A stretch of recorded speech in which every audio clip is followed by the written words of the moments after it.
history often remembers emperors and generals. But sometimes, the most unforgettable stories belong to those who never held a throne or commanded an army. This is the story of Dong Xiaowan, one of the most celebrated women of late Ming China.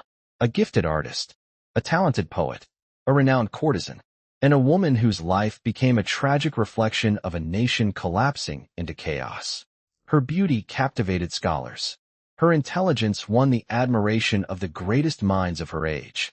But no amount of grace could protect her from the violence that swept across 17th-century China. This is the remarkable story of Dong Xiaowan. Dong Xiaowan was born around 1624 in Suzhou, one of the wealthiest and most cultured cities in the Ming Empire.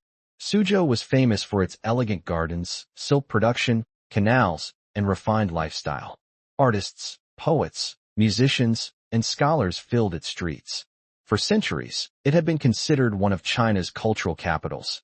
Dong was born into a respectable family. Her father valued education and ensured that his daughter learned to read and write, an opportunity unavailable to many girls of her generation. She studied classical poetry.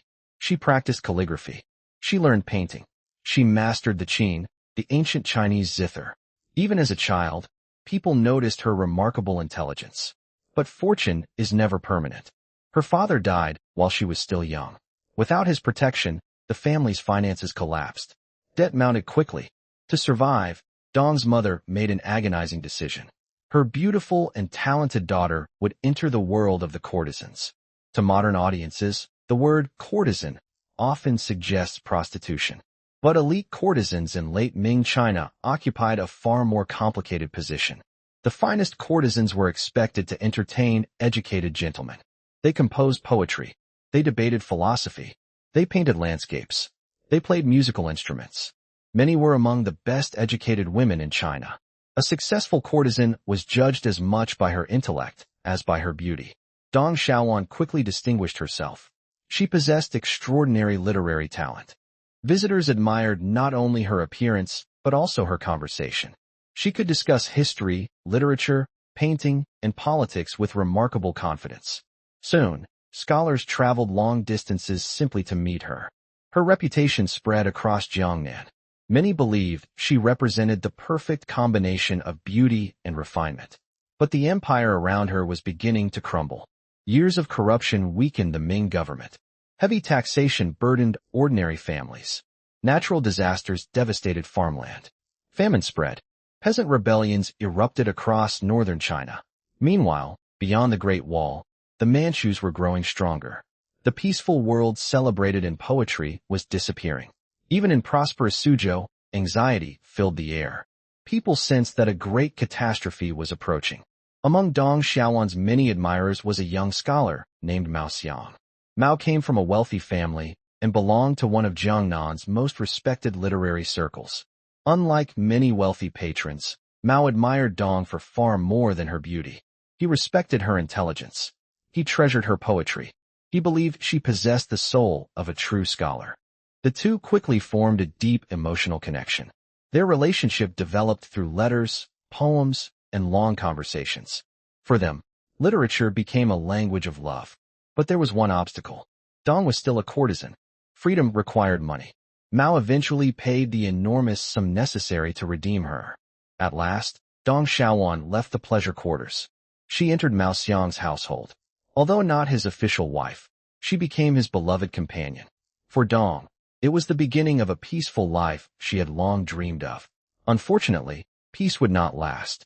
In 1644, disaster struck the Ming Dynasty. The rebel leader Li Zicheng captured Beijing. The last Ming emperor hanged himself on Coal Hill. Within weeks, Manchu armies crossed the Great Wall. The Qing dynasty was born. Across China, cities surrendered. Others resisted. War spread through the empire. Southern China became one of the bloodiest battlefields. Suzhou and nearby regions faced repeated invasions, military occupations, and political uncertainty. Refugees filled the roads. Families abandoned their homes. Food became scarce. Disease followed. Dong and Mao were forced to flee repeatedly. Everything they had built together was threatened. The famous courtesan who had once lived among poets now struggled simply to survive. She traveled from place to place with Mao. Sometimes they hid in remote villages. Sometimes they relied on the kindness of friends. Their luxurious lifestyle disappeared almost overnight. Yet throughout these hardships, Dong remained devoted. She cared for Mao when he fell ill. She managed their household despite constant shortages. She continued writing poetry whenever paper could be found. Her verses gradually changed. The youthful romance of earlier years gave way to sorrow. She wrote of lost homes, broken dynasties, fading friendships, the passing of beauty. Her poetry became the voice of an entire generation living through catastrophe. Dong also became known for her remarkable domestic skills. She loved gardening. She cultivated flowers and herbs. She experimented with incense making. She prepared elegant meals. She brewed fragrant teas.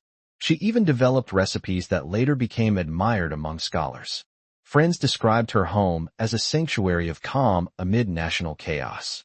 Even while the empire collapsed outside, Dong sought to preserve beauty inside her household. Perhaps this was her quiet resistance against a violent world. But years of hardship damaged her health. Constant travel, poor nutrition, emotional exhaustion. The stress of war gradually weakened her body. She suffered repeated illnesses. Medical treatments of the time offered little help. Mao desperately searched for physicians. Nothing worked. Around 1651, Dong Xiaowan died. She was only about 27 years old. Her life had lasted less than 3 decades. Yet her influence endured far beyond them. Mao Xiang was devastated. He mourned her for the rest of his life. He carefully preserved her poems. He wrote moving accounts of their years together. Without Mao's devotion, much of Dong Xiaowan's story might have disappeared forever. His writings transformed their love into one of the most famous romances of late imperial China. Generations of readers admired not only Dong's beauty, but also her courage, intelligence, and loyalty. Over time, Dong Xiaowan became one of the celebrated 8 beauties of Qinhuai. These women lived during one of the most turbulent periods in Chinese history. Some became symbols of patriotism. Others represented romance or artistic achievement. Dong came to symbolize elegance surviving in an age of destruction.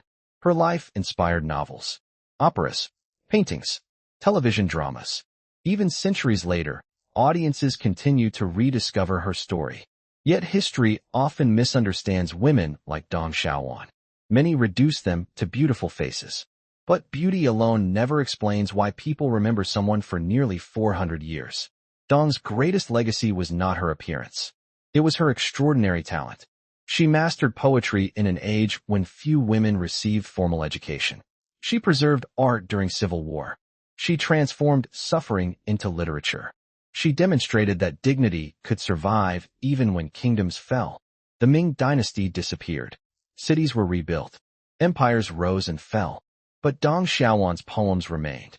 They remind us that history is not only written by emperors and conquerors.